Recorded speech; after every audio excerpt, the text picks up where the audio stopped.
Hi everyone! Welcome po tayo sa ating YouTube channel.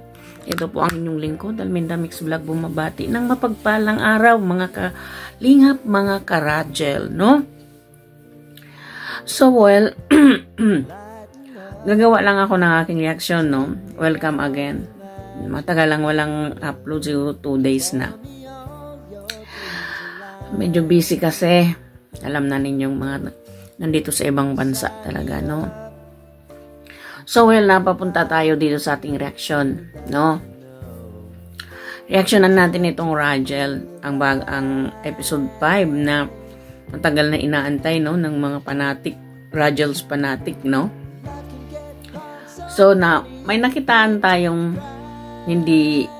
parang hindi nakasaya sa ating mga viewers, sa ating mga fans, sa ating mga nagmamahal, na tulad nating viewers nagmamahal, no, tulad ko nagmamahal sa Rajel. Mayroon tayong nakita na parang hindi tayo nasiyahan, no. Itong opinion ko lang naman, ha, guys. Mga kalingap, mga karajel, kanya-kanya tayo ng mga opinion, no. Mayroon kayong opinion, mayroon din akong sarili kong opinion, no. Bakit nasabi kong parang hindi ka nasiyahan? Parang hindi nakiligan, hindi nakitaan ng kakiligan, no? Although naman, gano'n naman talaga yung natin, yung sabi nila, hindi naman lahat, no, na laging sweet, laging may kilig. Mayroon din yung parang hindi pagkakaunawaan or yung ups and down, no? Yung bang sabi nilang sinusubukan ng tadhana o sinusubukan ng panahon. Yung magkairog na kung ano yung dapat nilang gawin, no, sa ganon na parang yung alam na ninyo yon kung ano, no. Hindi naman yung pwedeng saya lang o kilig lang. Mayroon din yung nangyayari na hindi natin ini-expect, no. Katulad nito, in-expect natin, makikilig tayo pero walang kakiligan dito, no.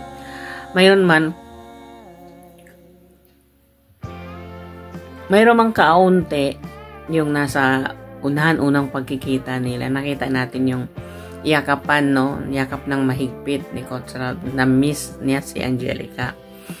No, yun lang kasi. At nakita din natin, no, yung reaction ni Angelica na parang hindi siyang Angelica tulad noon. Na parang mayroong kulang sa Angelica ngayon. No? So, well, mga kalingap, mga karajel, no? Bago natin ipagpatuloy yan, kung hindi pa kayo nakasubscribe dito sa aking munting bahay,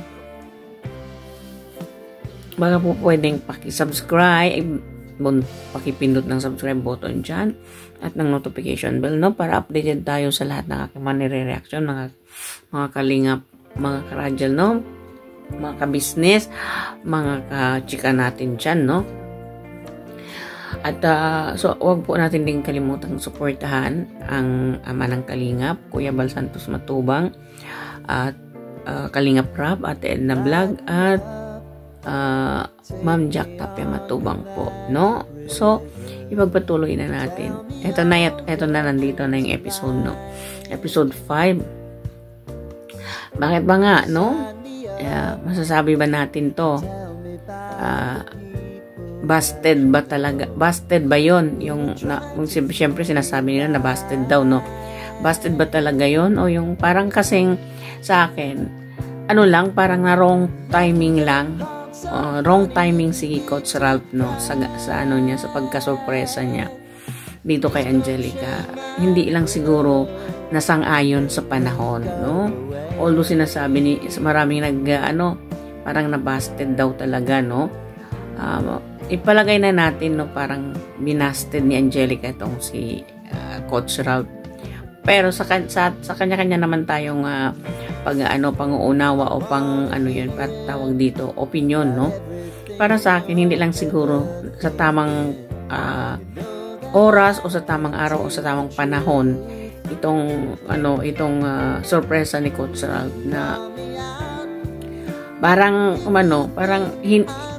matatawag natin parang kasing nagpropose siya, pero hindi yung propose na maging girlfriend o magpropose na ikakasal. Nag-ano lang siya, parang nagsabi lang siya o hiningi lang niya kay Angelica, inopen lang niya yung damdamin niya na kung gusto na niyang manligaw, kung pwede na siyang manligaw. No, yun yung ano niya. Although nakita natin na may ano doon, may ring doon. Hindi naman ibig sabihin yung ring na yun, yung parang you are tying a knot, no? Ano lang, yung parang promise ring, no? Mayroon naman talagang ganon. Mayroon ding mga lalaki nagbibigay ng kung manliligaw, yung bang nagbibigay ng promise na talagang simbolo yon ng kanyang promise na niligawan ka, na ikaw lang talaga ang nagustuhan niyang ligawan. No? Para yung ganon. Pero kasi, on that time kasi nagsalita si coach, na-shock kasi tong si Angelica. Shock siya, saka hindi niya alam kung ano sasabihin niya. Hindi rin niya alam kung ano yung gagawin niya at ano yung sasagutin niya kay Coach Rob. Kasi ayon naman kay Angelica, hindi daw niya alam yon. At hindi niya alam na may eksenang ganun doon sa vlog na yon. Na alam niya, mag-anniversary lang sila. Wala siyang idea kung ano pa yung gawin ni Coach Rob doon. So, ang side ni Angelica ay para ba kasing hindi pa siya handa mayroon manliligaw, hindi pa siya handa magkaroon ng boyfriend, no? Parang ni-reject niya yung mga about relationship, no? Parang wala pa siya doon sa status ng ano, in a relationship. Wala pa sa isip niya yun, baga kung yung ibig niyang sabihin. Hindi lang niya kasi ma-explain kay Coach Rob kasi nabigla siya, no? Pero maraming haka-haka, no? Maraming nagko-comment sa Mutsari. Lalo na dito kay Angelica yung mga comment, no? Kasi nga kumbaga hindi natin ina-expect na yung ganun yung sasagot ni Angelica kay Coach Ralph. Alamin niyo kung bakit, mga kalingap, mga ka-Radger. Kasi nakikita natin dito sa kanilang vlog, mula noong kay Kalingap Tata hanggang dito kay Kalingap Rab, ay yung parang yung ano nila, na mayroon namumuo sa kanilang feelings, bawat isa sa kanila. Para nga silang magkasintahan na. Kasi si Angelica, close na close siya kay Coach Ralph, no?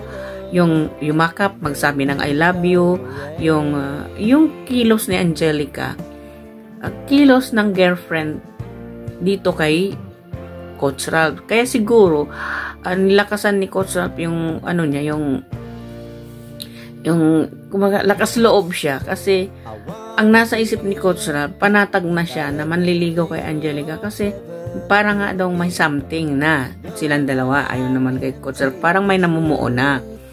So iyon, siguro nagprosige si Coach Ralph na sabi niya, total, panatag naman yung loob ni Angelica. Siguro may nasasabi na rin si Angelica sa kanya, no? Yung off-cam na dalawa lang sila. So, pinursige niya na hingiin ang kamay ni Angelica para manligaw siya. Na diretso na siya manliligaw, totoo na siyang manliligaw, seryoso na siya.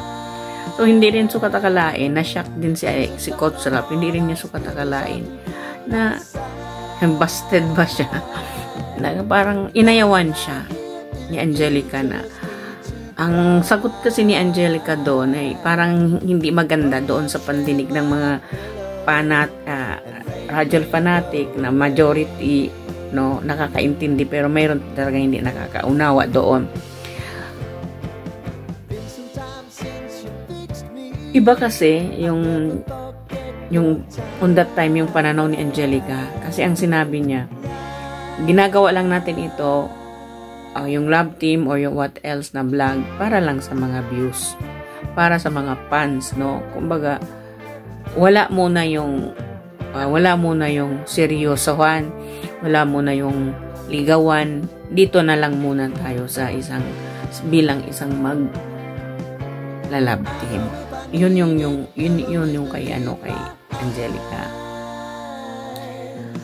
So, nasak si Coach Ralph, no? Hindi niya sukat akalain. Ganon yung isasagot ni Angelica sa kanya. Pero, pinapaliwanag pa rin niya na sige na tanggapin mo na yung singsing nag-aantay sa'yo, diba? Nung iningi ni Coach Rob kunin yung kamay ni Angelica, nakuha na ni Coach Rob, no? Pero parang hinila ulit ni Angelica na ayaw niyang tanggapin. So, ibig sabihin, hindi niya tinanggap, no? At ang pagkasabi pa ni Angelica, ayaw daw niyang lokohin yung mga viewers, no? Ang gusto niya siguro totoo, ang akala siguro ni Angelica sa pagsabi ni Coach Rob na gusto niyang manligaw dito lang sa dito lang sa kanilang pagbablog, dito lang sa kanilang love team. Yun siguro yung buong akala ni Angelica, no? Wala siguro sa isip niya yung ginawa nitong si Coach Rob ay seryoso siya, no? Kasi nga para bang yung sa vlog doon si gumawa ng sorpresa na hingiin yung kamay ni Angelica para manligaw siya. No, siguro nasa isip din ni Angelica yung ayaw niyang lokohin yung mga viewers, kasi ang nasa feeling ni Angelica hindi totoo yun. Parte lang yun ng vlog, parte lang yun ng kanilang love team. Ang gusto siguro ni Angelica yung seryoso, totoo, yun ang gusto niya. Hindi rin kaya sinabi niya ayaw niyang lokohin yung mga viewers, no? Yun ang hindi naintindihan ni Coach Rob din. Kumbaga hindi sila nagkaintindihan, parang nagka-misinterpret both sides sa kanila. Kasi ang kay Coach Rob naman ay yung kay Coach Rob naman, no? Although anniversary naman, tinaon din niya dun sa anniversary nila na hingiin niya yung kamay ni Angelica, naliligawan siya. Kumbaga, totoo na siyang manliligaw. Pero yung kay Angelica, ang pagka-intindi naman ni Angelica, ayaw kong lokohin yung mga viewers, dahil ang akala ko, yung sa ni Angelica, di ba parang lang tayo, sa vlog lang tayo, sa love team lang, para sa mga viewers natin natutuwa. Parang yun ang ibig sabihin ni Angelica dito kay Coach Rob. No, ang gusto talaga siguro ni Angelica, yung seryoso kang manligaw. No, yung seryoso kang manligaw na hindi mo isasali dito sa vlog kung gusto mong manligaw. Parang ganon siguro yung ni Angelica. Kaya sabi niya, "Uy, wala tayong usapan dito, no? Hindi ko alam to gagawin mo dito sa vlog. Ang akala ko anniversary lang natin." So yung mga tao parang nadala rin sila na doon sa sinagot ni Angelica na hindi rin naman naintindihan ng mga karamihan ng mga viewers, no? Na ang akala nila si Angelica parang nag-take for granted lang siya dahil mayroon silang love team, mayroon binablog sila. Maraming hindi parang pag unawain mo yun, yung hindi talaga, yung galit ka, hindi mo maunawaan yung sinabi ni Angelica. Parang si Angelica dito, taking for granted lang siya, no?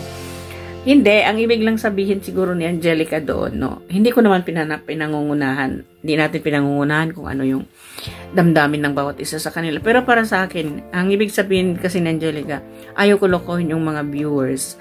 Kasi ang gusto niya, yung totoo, no? Yung totoo, walang lokohan, no? Sa off ka man o sa on ka man, ayaw ko ng lokohan.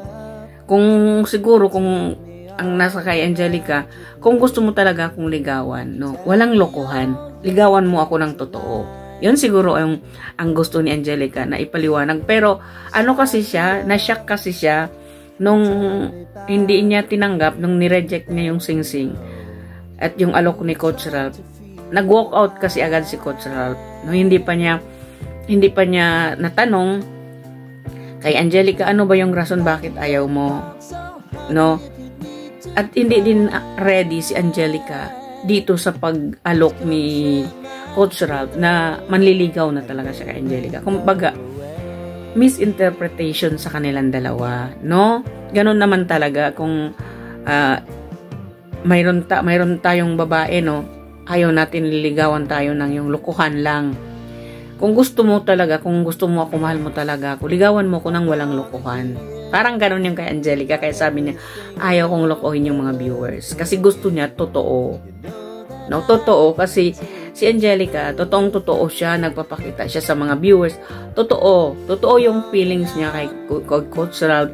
Walang halong kaek-ekan, walang halong plastikan. Kumbaga, natural yung feelings ni Angelica. Siguro yun din ang gusto niya kay Coach Ralph. Na kaya nga sinasabi ko, busted ba o na wrong timing lang talaga si Coach Ralph. Kumbaga, maling pagkakataon, maling araw, at maling panahon. No? Yung pagkaano niya, paghingi niya ng kamay ni Angelica na umakyat ng ligaw. Naliligawan na talaga si Angelica. No? Iyon siguro kay Angelica. At isa pa siguro si Coach Ralph, hindi nagpaalam sa magulang o kay sa nanay ni Angelica, naliligawan niya si Angelica, no? Kaya siguro sabi ni Angelica, ayaw kong lokohin yung mga viewers kasi ganoon nga, no? Gusto ni Angelica totoo, gusto ni Angelica walang lokohan, no? Alam natin, no, kasi kahit naman sino, medyo kasi guwapo itong si Coach Ralph, matipuno, macho, mabait, na parang syempre nandun na yung pagdududa ni Angelica, baka hindi totoo, no? Kaya siguro nasabi niya yung ganun. Hindi yung ginamit niya or for something yung sinabi niya, ayaw kong lokohin yung mga viewers. Ang ibig lang sabihin ni Angelica, kaya nasabi niya, ayaw kong lokohin yung mga viewers dahil nga, ayaw niya yung panliligaw dahil lang nag-love team sila. Nabuo dahil doon, nagkilala sila bilang isang love team. Ang gusto ni Angelica, yung hindi kumbaga i-set aside ni Coach Ralph yung love team. Gusto niya yung ligawan siya ng siya talaga, na gusto talaga siya ni Coach Ralph, hindi bilang isang mag-love team sila, bilang isang totoo aside from love team, behind the scene. Yun ang sigurong ibig sabihin ni Angelica, no? Kung tayo nakakaintindi, pwede po natin yung isang words o isang sinasabi ng isang tao na mayroon talaga siyang kahulugan at mayroon talaga siyang ibig sabihin doon, no? Kaya sinabi niya yung ganun, ayaw kong lokohin yung mga viewers kasi ang gusto ni Angelica, magpakatotoo ka, no? Ayaw niya ligawan siya dahil magka-love team na sila. Ayaw niya sigurong ligawan siya dahil nakikita silang sweet sila, no? Na misinterpret natin dahil sweet sila ay sasagutin na ni Angelica na, sige na, pwede ka nang manligaw. Parang matalino si Angelica na bilang isang babae, naniguro. No? Maniniguro ka talaga kung ikaw pag manliligaw sa kanyang gwapong tao, no? Na hindi ka talaga lolokohin, na ikaw lang talagang babaeng liligawan niya. Hoy, Coach Ralph! Naku naman, ikaw ha! Dapat nagpaalam ka muna sa nanay bago dito kay Angelica, no? At yung totoo, kasi gusto naming totoong-totoo. Kung gusto mo talaga si Angelica, patunayan mo yan na totoo. Wag yung laro lang o lokohan, yung ngang sinabi ni Angelica. Kasi ayaw lokohin ni Angelica at saktan. Ayaw ni Angelica saktan at lokohin yung mga Radial fanatics. Gusto niya totoo siya sa kanilang mga viewers. Talagang mabait si Angelica. May prinsipyo sa buhay. Kaya hindi pwede basta-bastang ligawan. Dahil ang gusto niya totoo. No? Hindi yun dahil love team ka, magla-love team kayo, may namuo sa inyo, manligaw na. Ang kay Angelica, magpakatotoo ka kung gusto mo akong ligawan. Walang lokohan. Yun. So, well, mga kalingap, mga karajel, nabigyan ko na yung opinion ko sa inyo. Sana po naintindihan ninyo at naintindihan natin yung feelings ni Angelica. Bakit binasted? Binasted ba talaga Coach Ralph? Hindi lang sa timing. Wala sa timing. Wala sa panahon. Wala sa hindi tamang oras. At hindi sa tamang panahon. Okay? So, well, mga kalingap, mga karadyan, hanggang dito na lang aking reaction video. Sana po nagustuhan nyo. Kung nagustuhan mo po ninyo, paki-share, like, subscribe, at comments ng aking reaction video. Sa susunod po magkikita-kita tayo. Maraming salamat. Hanggang sa muli. Bye-bye po. Magkikita-kita tayo. Mga ka marites ko dyan. Mga ka-chika minute ko dyan. Bye-bye.